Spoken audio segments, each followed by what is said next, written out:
ಯಾವ ಹೂವು ಯಾರ ಮುಡಿಗೋ ಭಾಗ 186. ಎಲ್ಲರೂ ಮದುವೆ ಕೆಲಸದಲ್ಲಿ ಮಗ್ನರಾದರು. ಆ ದಿನ ಸಂಜೆ ಅರಿಶಿನ ಶಾಸ್ತ್ರದ ಕಾರ್ಯಕ್ರಮವಿತ್ತು. ನೀತು ಅಂದಿನಿಂದ ಮನೆಯಿಂದ ಆಚೆ ಬರಲು ಅವಕಾಶವಿರಲಿಲ್ಲ. ಹಾಗಾಗಿ ನೀತು ಬರದಿರಲು ವಿಕ್ರಮ್ ಕಾರಣ ಕೇಳಿದರೆ ಅವರ ಸಂಬಂಧಿಕರ ಮದುವೆ ಕೂಡ ಆ ದಿನವೇ ಹೋಗಲೇಬೇಕಾಗಿದ್ದರಿಂದ ಅವಳು ಸಾನ್ವಿ ಮದುವೆಗೆ ಬರಲು ಆಗುವುದಿಲ್ಲ ಎಂದು ಹೇಳಬೇಕೆಂದು ಎಲ್ಲರೂ ಮಾತನಾಡಿಕೊಂಡರು. ಶಾಂತಿ ತುಂಬಾ ಕಷ್ಟಜೀವಿ. ಅವಳಿಗೆ ಸಿಸರಿನ್ ಅವಶ್ಯಕತೆ ಇರಲಿಲ್ಲ. ನಾರ್ಮಲ್ ಡೆಲಿವರಿ ಆಯಿತು. ಅವಳು ಒಂದು ಮುದ್ದಾದ ಗಂಡು ಮಗುವಿಗೆ ಜನ್ಮ ಕೊಟ್ಟಳು. ವಿಕ್ರಮ್ ಅವಳಿಗಾಗಿ ಒಬ್ಬ ಆಯನ್ನ ವ್ಯವಸ್ಥೆ ಮಾಡಲು ಡ್ರೈವರ್ ರಾಜುಗೆ ಹೇಳಿದ. ಶಾಂತಿ ಕೃತಜ್ಞತೆಯಿಂದ ವಿಕ್ರಮ್ಗೆ ಕೈ ಮುಗಿದಳು. ವಿಕ್ರಮ್, ನೋಡಿ, ನನ್ಗೂ ಅಕ್ಕ ಇದ್ದಿದ್ರೆ ಅವಳನ್ನ ಹೇಗೆ ನೋಡ್ಕೋತಿದ್ನೋ ಹಾಗೆ ನಿಮ್ಮನ್ನ ನೋಡ್ಕೋತಿದೀನಿ ಅಷ್ಟೇ. ನನ್ನನ್ನ ನಿಮ್ಮ ತಮ್ಮ ಅನ್ಕೊಂಡ್ರೆ ನೀವು ನನ್ಗೆ ಥ್ಯಾಂಕ್ಸ್ ಹೇಳಲ್ಲ.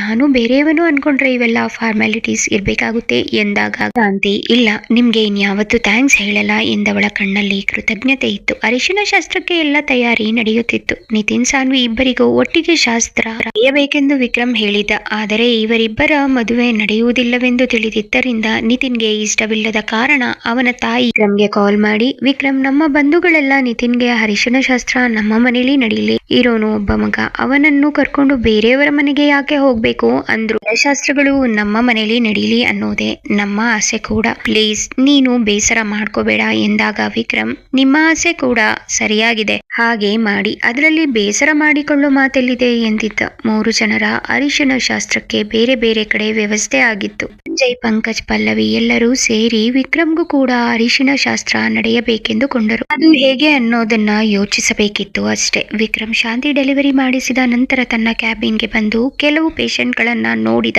ತನ್ನ ರೂಮ್ಗೆ ಬಂದ. ಅವನಿಗೆ ಪಂಕಜ್ ಮನೆಗೆ ಹೋಗಲು ಮನಸ್ಸಿರಲಿಲ್ಲ. ತನ್ನ ತಂದೆ ತಾಯಿ ತನ್ನ ಬಗ್ಗೆ ತಪ್ಪಾಗಿ ತಿಳಿದುಕೊಂಡಿದ್ದಾರೆ ಅನ್ನೋ ಬೇಸರದ ಜೊತೆಗೆ ಅವರ ಕಣ್ಮುಂದೆ ಹೋದರೆ ಅವರಿಗೆ ಇರುಸು ಮುರುಸಾಗಬಹುದೆಂದು ಭಾವಿಸಿ ಹೋಗಲು ಮುಜುಗರ ಪಟ್ಟುಕೊಂಡ.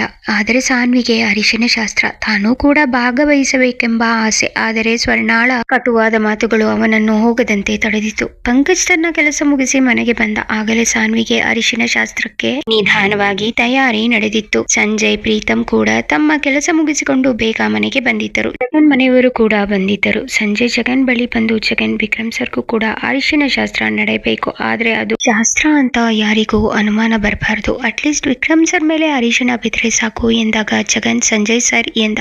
ಅವನ ಮಾತನ್ನು ಅರ್ಧದಲ್ಲೇ ತಡೆದು, ಜಗನ್, ನೀನು ನನ್ನನ್ನ ಇನ್ನು ಸರ್ ಅಂತಿದ್ಯಾ? ನಿನ್ನ ತಂಗಿ ಮದ್ವೆ ಆಗೋನು ಅನ್ನೋದು ಮರ್ತೋಯ್ತಾ? 2 ಸಲ ಭಾವ ಅಂತ ಕರೆದು ಈಗ ಮತ್ತೆ ಸರ್ ಅಂತಿದ್ಯಾ? ಸಾನ್ವಿ ಮದುವೆ ಮುಗಿದ ಮೇಲೆ ನನ್ನ ಅಂಜಲಿ ಮದುವೆ, ನೆನ್ಪಿರ್ಲಿ, ನಿನ್ನ ತಂದೆ ತಾಯಿ ಅಂದ್ರೆ ನನ್ನ ಅತ್ತೆ ಮಾವನ ಹತ್ತಿರ ಈ ವಿಷಯ ಮಾತಾಡಿದ್ಯಾ ಎಂದಾಗ ಜಗನ್, ಸಾರಿ ಭಾವ, ಎಲ್ಲರ ಮುಂದೆ ಹಾಗೆ ಕರೆಯೋ ರೇಟ್ಸ್ ನನ್ಗೆ ಇನ್ನ ಸಿಕ್ಕಿಲ್ಲ. ಅದು ಸಿಕ್ಬೇಕು ಅಂದ್ರೆ ನಿಮ್ಮ ಮತ್ತೆ ನನ್ನ ತಂಗಿ ಮದ್ವೆ ಆಗ್ಬೇಕು. ಅಪ್ಪ ಅಮ್ಮನ ಹತ್ತಿರ ಅಂಜಲಿಗೆ ಸಂಬಂಧ ನೋಡಿದೀನಿ ಅಂತ ಹೇಳಿದೀನಿ. ಅದಕ್ಕೆ ನನ್ನ ಅಪ್ಪ ಅಮ್ಮ ನೀನು ಸಂಬಂಧ ನೋಡಿದ್ಯಾ ಅಂದ್ಮೇಲೆ ಅದು ಒಳ್ಳೆ ಸಂಬಂಧನೇ ಆಗಿರುತ್ತೆ. ನೀನು ನಿನ್ನ ತಂಗಿ ಒಪ್ಪಿಕೊಂಡ್ರೆ ಸಾಕು, ನಮ್ಮ ಅಭ್ಯಂತರ ಏನಿಲ್ಲ ಅಂದ್ರು. ಇನ್ನು ನೀವೇ ಅಂತ ಗೊತ್ತಾದ್ರೆ ಅವರು ಬೇಡ ಅನ್ನಲ್ಲ ಅನ್ನೋ ನಂಬಿಕೆ ನನಗಿದೆ ಎಂದ. ಅದಕ್ಕೆ ಸಂಜಯ್, ನಮ್ಮ ಮನೆಯಲ್ಲಿ ಎಲ್ಲರ ಒಪ್ಪಿಗೆ ಸಿಕ್ಕಿದೆ. ಸಾನ್ವಿ ಮದುವೆ ಆದ್ಮೇಲೆ ನನ್ನ ಮದುವೆಗೆ ಪರ್ಮಿಷನ್ ಕೊಟ್ಟಿದ್ದಾರೆ. ಆದ್ರೆ ನನ್ನದು ಒಂದೇ ಕಂಡೀಷನ್, ಆಡಂಬರದ ಮದುವೆ ಬೇಡ, ರಿಜಿಸ್ಟರ್ಡ್ ಮ್ಯಾರೇಜ್ ಆಗ್ಬೇಕು, ದುಂದು ವೆಚ್ಚ ಮಾಡದೆ ಆದರ್ಶ ಪಾಲಿಸಬೇಕು ಅನ್ನೋದೇ ನನ್ನ ಆಸೆ. ಇದಕ್ಕೆ ನೀನು ಅಂಜಲಿ ಅಪ್ಪ ಅಮ್ಮ ಒಪ್ಕೊಂಡ್ರೆ ನನಗೆ ತುಂಬಾ ಖುಷಿ ಆಗುತ್ತೆ ಎಂದಾಗ ಜಗನ್, ಭಾವ, ಈ ವಿಷಯದಲ್ಲಿ ನನ್ನ ನಿರ್ಧಾರ ಏನೂ ಇಲ್ಲ, ಅಂಜು ಹೇಗೆ ಹೇಳ್ತಾಳೋ ಹಾಗೆ ಎಂದ. ಅದೇ ಸಮಯಕ್ಕೆ ಬಂದ ಅಂಜಲಿ, ಜಗನಣ್ಣ, ಸಂಜಯ್ ಸರ್ ಮತ್ತೆ ಅವರ ಮನೆಯವರು ಮದ್ವೆ ಹೇಗೆ ನಡಿಬೇಕು ಅಂತ ಇಷ್ಟಪಡ್ತಾರೋ ಅದಕ್ಕೆ ನನ್ನ ಒಪ್ಪಿಗೆ ಇದೆ. ಅವರ ಆಸೆನೇ ನನ್ನ ಆಸೆ. ಜೊತೆಗೆ ಒಂದು ರಿಕ್ವೆಸ್ಟ್, ಅಣ್ಣ, ನೀನು ನನ್ನ ಮದುವೆಗೆ ಖರ್ಚು ಮಾಡಬೇಕು ಅನ್ಕೊಂಡಿರೋ ಅಷ್ಟು ದುಡ್ಡನ್ನ ಯಾವುದಾದರೂ ವೃದ್ಧಾಶ್ರಮ ಅಥವಾ ಅನಾಥಾಶ್ರಮಕ್ಕೆ ಕೊಟ್ಬಿಡು. ಇದು ನನ್ನ ಕಡೆಯಿಂದ ನಿನ್ಗೆ ರಿಕ್ವೆಸ್ಟ್ ಎಂದಾಗ ಸಂಜಯ್, ವಾವ್ ಜಗನ್, ನಿನ್ನ ತಂಗಿಗೆ ನನ್ಗೆ ಇಬ್ಬರಿಗೆ ಆದರ್ಶ ದಂಪತಿಗಳಾಗೋ ಎಲ್ಲಾ ಲಕ್ಷಣಗಳು ಇವೆ. ಮದುವೆಗೆ ಮುಂಚೆನೆ ಅವರು ನನ್ಗೆ ಇಷ್ಟು ಸಪೋರ್ಟ್ ಮಾಡ್ತಿದ್ದಾರೆ. ಥ್ಯಾಂಕ್ಸ್ ಅಂಜು. ಓ ಸಾರಿ, ಆಫ್ಟರ್ ಮ್ಯಾರೇಜ್ ಅಷ್ಟೇ ನನಗೆ ಹಾಗೆ ಕರೆಯೋ ರೈಟ್ಸ್ ಇರೋದು ಅಂಜಲಿಯವರೇ ಎಂದು ಹೇಳುತ್ತಾ ನಾಟಕೀಯವಾಗಿ ನಗುತ್ತಿದ್ದವನನ್ನು ಹಿಂದಿನಿಂದ ಬಂದ ಪಲ್ಲವಿ ಕಿವಿ ಹಿಡಿದುಕೊಳ್ಳುತ್ತಾ, ಎಲ್ಲಿ ನೋಡಿದ್ರು ಬರೀ ತರಲೆ ಮಾಡೋದೆ. ನಿನ್ಗೆ ಮದುವೆ ಮುಂಚೆ ಅಂಜಲಿನ ಅಂಜು ಅಂತ ಕರಿಬಾರ್ದು ಅಂತ ಯಾರು ಹೇಳಿದ್ದು? ಹೇಳ್ಬೇಕು ಅಂದ್ರೆ ನಿನ್ನದು ಕೂಡ ಲವ್ ಮ್ಯಾರೇಜ್ ಕಮ್ ಅರೇಂಜ್. ಆದ್ರೆ ಪ್ರೀತಿ ಮಾಡ್ತಿದ್ಯಾ ಅಂದ್ಮೇಲೆ ಪ್ರೀತಿಯಿಂದ ಹೆಸರು ಕರೆದ್ರೆ ತಪ್ಪು. ಅದು ಮದ್ವೆ ಆದ್ಮೇಲೆ ಕರಿಬೇಕು ಅಂತೇನಿಲ್ಲ. ಎಲ್ಲದರಲ್ಲೂ ಓವರ್ ಆಕ್ಟಿಂಗ್ ಮಾಡಿ ಇಷ್ಟು ದಿನ ನಮ್ಮನ್ನ ಗೊಳಾಕೋತಿದ್ದ. ಈಗ ನಮ್ ಲಿಸ್ಟ್ಗೆ ನೀವು ಸೇರ್ಕೊಂಡ್ರಿ ಎಂದಳು. ಸಂಜಯ್ ಕಿವಿ ಹಿಂಡುತ್ತ, ಸಂಜಯ್, ಅತ್ತಿಗೆ, ನಾನು ಒಂದು ಕಂಡೀಷನ್ ಮೇಲೆ ಅಂಜಲಿನ ಮದ್ವೆ ಆಗೋದು ಎಂದ. ಮುಖ ಊದಿಸಿಕೊಂಡವನಂತೆ ನಟಿಸುತ್ತ ಎಲ್ಲರೂ ಗಾಬರಿಯಿಂದ ಅವನ ಕಡೆ ನೋಡಿದರು. ಪಲ್ಲವಿ, ಏನೋ ಇದು, ನಿನ್ನ ಮದುವೆಗೆ ಕಂಡೀಷನ್? ಆಡಂಬರದ ಮದುವೆ ಬೇಡ ಅಂದೆ. ಓಕೆ, ಇನ್ನು ಏನು ನಿನ್ನ ಕಂಡೀಷನ್ ಎಂದಾಗ ಸಂಜೆ, ನೀವು ನನ್ನ ಕಿವಿ ಹಿಂಡಲ್ಲ ಅಂತ ಮಾತು ಕೊಡಿ, ಆಮೇಲೆ ಮದ್ವೆಗೆ ಒಪ್ಕೋತೀನಿ ಎಂದ. ಪಲ್ಲವಿ ಅವನ ಕಿವಿ ಇನ್ನು ಜೋರಾಗಿ ತಿರುಚುತ್ತಾ, ಅದಕ್ಕೆ ನಿನ್ನನ್ನ ನಾನು ತರ್ಲೆ ಓವರ್ ಆಕ್ಟಿಂಗ್ ಮಾಡ್ತೀಯಾ ಅನ್ನೋದು ಅಲ್ವೋ? ನಾನು ನಿನ್ನ ಕಿವಿ ಹಿಂಡೋದಕ್ಕೂ ನೀನು ಅಂಜುನ ಮದ್ವೆ ಆಗೋದಕ್ಕೂ ಎಲ್ಲಿಂದ ಎಲ್ಲಿಗೆ ಸಂಬಂಧ?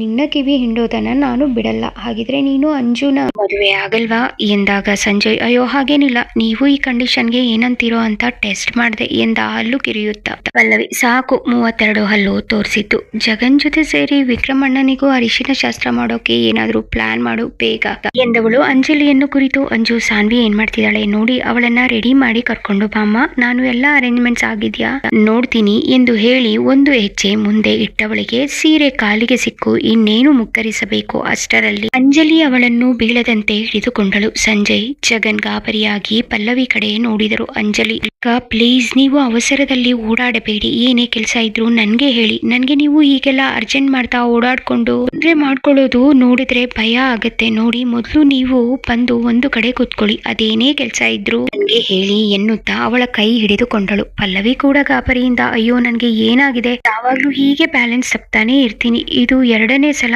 ನೀನು ನನ್ನನ್ನ ನನ್ನ ಮಗುನ ಪ್ರೊಟೆಕ್ಟ್ ಮಾಡ್ತಿರೋದು. ಥ್ಯಾಂಕ್ಸ್ ಅಂಜು. ಥ್ಯಾಂಕ್ಸ್ ತುಂಬಾ ಸಣ್ಣ ಪದ, ಆದಷ್ಟು ಬೇಗ ನೀನು ನಮ್ಮನೆ ಸೊಸೆಯಾಗಿ ಅನ್ನೋದಕ್ಕಿಂತ ನನ್ನ ತಾಯಿಯಾಗಿ ಈ ಮನೆಗೆ ಬಂದ್ಬಿಡು.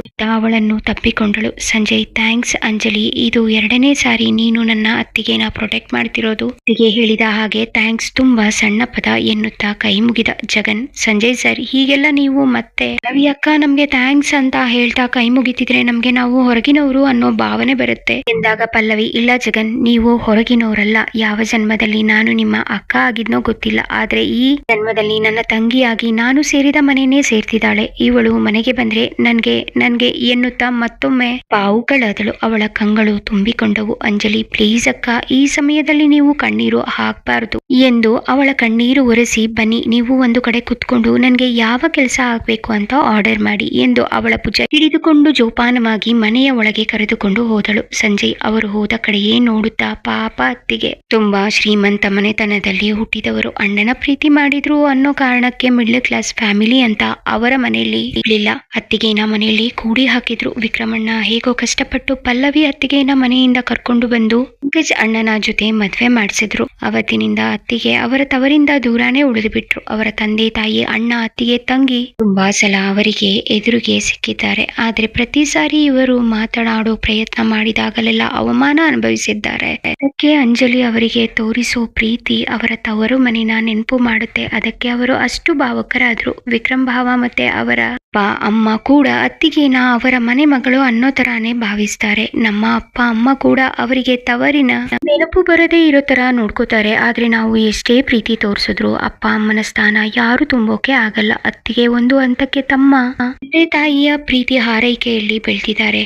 ಮದ್ವೆ ಆದ್ಮೇಲಷ್ಟೇ ಅವರು ಅವರ ಫ್ಯಾಮಿಲಿಯಿಂದ ದೂರ ಆಗಿದ್ದು. ಆದ್ರೆ ಪಾಪ ಸಾನ್ವಿ ಚಿಕ್ಕ ಮಗು ಇದ್ದಾಗ್ಲೇ ಅಪ್ಪ ಅಮ್ಮನ ಕಳ್ಕೊಂಡ್ಲು. ಆಮೇಲೆ ವಿಕ್ರಮ್ ಭಾವ ಕೂಡ ಅವಳನ್ನೇ ಬ್ಲೇಮ್ ಮಾಡ್ತಾ ಅವರ ಅಪ್ಪ ಅಮ್ಮನಿಂದ ದೂರ ಆಗಿ ಅದಕ್ಕೆ ಕಾರಣ ಸಾನ್ವಿ ಅಂತ ತಪ್ಪು ತಿಳ್ಕೊಂಡು ಅವಳನ್ನ ದ್ವೇಷ ಮಾಡಿದ್ರು. ಆ ದೇವರು ಮನುಷ್ಯನನ್ನ ತುಂಬಾ ಚೆನ್ನಾಗಿ ಆಡಿಸ್ತಾನೆ. ತನ್ನನ್ನ ದ್ವೇಷ ಮಾಡೋ ವ್ಯಕ್ತಿ ಬಗ್ಗೆ ಸಾನ್ವಿ ಮನಸ್ಸಲ್ಲಿ ಪ್ರೀತಿ ಹುಟ್ಟೋ ಹಾಗೆ ಮಾಡ್ದ. ಆದ್ರೆ ಅದೇ ವಿಕ್ರಮ್ ಭಾವ ತನ್ನ ಪ್ರಾಣಕ್ಕಿಂತ ಹೆಚ್ಚಾಗಿ ಪ್ರೀತಿ ಮಾಡೋ ಸಾನ್ವಿನ ತಾನೇ ಮುಂದೆ ನಿಂತು ಇನ್ನೊಬ್ಬರ ಜೊತೆ ಮದ್ವೆ ಮಾಡೋ ಹಾಗೆ ಮಾಡ್ದ. ಆ ದೇವರು ಎಷ್ಟು ಕ್ರೂರಿ ಅಲ್ವಾ? ಆಕೆ ಜಗನ್ ಹೇಗಾದ್ರೂ ಮಾಡಿ ವಿಕ್ರಮ್ ಭಾವ ಮತ್ತೆ ಸಾನ್ವಿನ ಒಂದು ಮಾಡ್ಲೇಬೇಕು ಅಂತ ಒದ್ದಾಡ್ತಾ ಇರೋದು. ಈಗ್ಲಾದ್ರೂ ಆ ದೇವ್ರು ಕರುಣೆ ತೋರ್ಸಿದ್ರೆ ಸಾಕು. ಹಾಗೆ ನೀನೊಬ್ಬ ಬ್ರಹ್ಮಚಾರಿಯಾಗಿ ಉಳ್ಕೊಂಡ್ರೆ ಚೆನ್ನಾಗಿರಲ್ಲ. ಅದಕ್ಕೆ ನೀನು ಮದ್ವೆಗೆ ಬರೋ ಹುಡುಗಿಯರನ್ನ ನೋಡು, ಅವರಲ್ಲಿ ಯಾರಾದ್ರೂ ಇಷ್ಟ ಆದ್ರೆ ನನ್ಗೆ ಹೇಳು, ನಾನು ಎಲ್ಲರನ್ನೂ ಒಪ್ಪಿಸಿ ಅವರ ಜೊತೆ ನಿನ್ನ ಮದ್ವೆ ಮಾಡ್ತೀನಿ ಎಂದಾಗ ಜಗನ್, ಸಂಜಯ್ ಸರ್, ಒಂದು ಸಲ ಇಷ್ಟಪಟ್ಟೆ, ಆ ಪ್ರೀತಿ ಮೋಸ ಅಂತ ಗೊತ್ತಾದ್ಮೇಲೆ ಯಾಕೋ ಮತ್ತೆ ಹುಡುಗಿಯರ ಸವಾಸ ಬೇಡ ಅನ್ನಿಸ್ತಿದೆ. ನನಗೆ ಆ ವಿಷಯನ ಮರೆಯೋಕೆ ಇನ್ನೂ ಸಮಯ ಬೇಕು. ಅದನ್ನ ಮರೆತಾದ್ಮೇಲೆ ಮೊದ್ಲು ನಿಮ್ಗೆ ಹೇಳ್ತೀನಿ, ಆಗ ನೀವೇ ನನ್ಗೆ ಹುಡುಕಿ ಮಾಡಿ. ಅಲ್ಲಿಯವರೆಗೂ ನಾನು ಅದರ ಬಗ್ಗೆ ತಲೆ ಕೆಡಿಸ್ಕೊಳ್ಳಲ್ಲ. ಈಗ ಸದ್ಯಕ್ಕೆ ನನ್ನ ಗಮನ ಸಾನ್ವಿ ಮದ್ವೆ, ನಂತರ ನಿಮ್ಮ ಮದುವೆ ಬಗ್ಗೆ ಅಷ್ಟೇ ಎಂದಾಗ ಸಂಜಯ್, ಅಯ್ಯೋ ದಯವಿಟ್ಟು ಬ್ರಹ್ಮಚಾರಿಯಾಗಿ ಇರ್ತೀನಿ ಅಂತ ಮಾತ್ರ ಹೇಳ್ಬೇಡ. ನಮ್ಮನ್ನೆಲ್ಲ ಕೆಡ್ಡಕ್ಕೆ ತಳ್ಳಿ ನೀನು ಮಾತ್ರ ನೆಮ್ಮದಿಯಾಗಿ ಇರ್ಬೇಕು ಅಂತ ಮಾಡಿದ್ರೆ ಅದು ಸಾಧ್ಯ ಆಗೋಕೆ ನಾನೇ ಬಿಡಲ್ಲ. ಸಾನ್ವಿ ಮದ್ವೆ ಮುಗಿಯೋದ್ರೊಳಗೆ ನಿನ್ಗೆ ಹುಡುಕ್ತೀನಿ. ಇದು ನನ್ನ ಕೆಲಸ. ಸರಿ, ಈಗ ವಿಕ್ರಮ್ ಭಾವನಿಗೆ ಅರಿಶಿನ ಶಾಸ್ತ್ರ ನಡೀಬೇಕು. ಅದಕ್ಕೆ ಪ್ಲಾನ್ ಮಾಡ್ಬೇಕು. ಬೇಗ ಏನಾದ್ರೂ ಯೋಚನೆ ಮಾಡು ಎಂದಾಗ ಜಗನ್ ಭಾವ ಸ್ವಲ್ಪ ಟೈಮ್ ಕೊಡಿ ಎಂದವನು ಯೋಚಿಸುತ್ತಾ ಕುಳಿತ. ಕೆಲವು ನಿಮಿಷದ ನಂತರ ಜಗನ್, ಸಂಜು ಭಾವ, ಒಂದ್ ಪ್ಲಾನ್ ಇದೆ. ಅರಿಶಿನದ ನೀರನ್ನು ಬಲೂನ್ ನಲ್ಲಿ ತುಂಬಿಸಿ ಬ್ಲಾಸ್ಟ್ ಮಾಡಬಹುದು. ಇದನ್ನ ನಾನು ಅರೇಂಜ್ ಮಾಡ್ತೀನಿ. ಆದ್ರೆ ಆ ಜಾಗಕ್ಕೆ ವಿಕ್ರಮ್ ಸರ್ ಬರೋ ಹಾಗೆ ಮಾಡೋದು ನಿಮ್ಮ ಜವಾಬ್ದಾರಿ ಎಂದಾಗ ಸಂಜಯ್, ಯಾರು ಬರದೇ ಇರೋ ಜಾಗದಲ್ಲಿ ಅರೇಂಜ್ ಮಾಡು. ಮನೆಯ ಹಿಂಭಾಗ ನೀನು ಅರೇಂಜ್ ಮಾಡ್ಕೋ. ಅಲ್ಲಿಗೆ ಹೇಗಾದ್ರೂ ವಿಕ್ರಮ್ ಭಾವ ಬರೋ ಹಾಗೆ ಮಾಡೋದು ನನ್ನ ಜವಾಬ್ದಾರಿ. ಸರಿ, ಐಡಿಯಾ ಬಂದಾಯ್ತು. ಅದನ್ನ ಬೇಗ ಜಾರಿಗೆ ತರಬೇಕು ಎಂದವನು ಪಂಕಜ್ ಬಳಿಗೆ ಹೊರಟ. ಮುಂದೇನು ಇವರುಗಳ ಉಪಾಯ ಫಲಿಸುತ್ತಾ ವಿಕ್ರಮ್ಗೆ ಅರಿಶಿನ ಶಾಸ್ತ್ರ ನಡೆಯುತ್ತಾ ತಿಳ್ಕೋಬೇಕಾ? ಕತೆಗಾಗಿ ಕಮೆಂಟ್ ಮಾಡಿ. ಈ ಕತೆ ನಿಮ್ಗೆ ಹೇಗೆ ಅನಿಸಿತು ದಯವಿಟ್ಟು ಕಮೆಂಟ್ ನಲ್ಲಿ ತಿಳಿಸಿ. ನನ್ನ ಚಾನೆಲ್ಗೆ ದಯವಿಟ್ಟು ಸಬ್ಸ್ಕ್ರೈಬ್ ಮಾಡಿಕೊಳ್ಳಿ. ವಿಡಿಯೋಗೆ ಲೈಕ್ ಮಾಡಿ, ಹೆಚ್ಚು ಶೇರ್ ಮಾಡಿ. ದಯವಿಟ್ಟು ಪ್ರೋತ್ಸಾಹಿಸಿ. ಧನ್ಯವಾದಗಳು.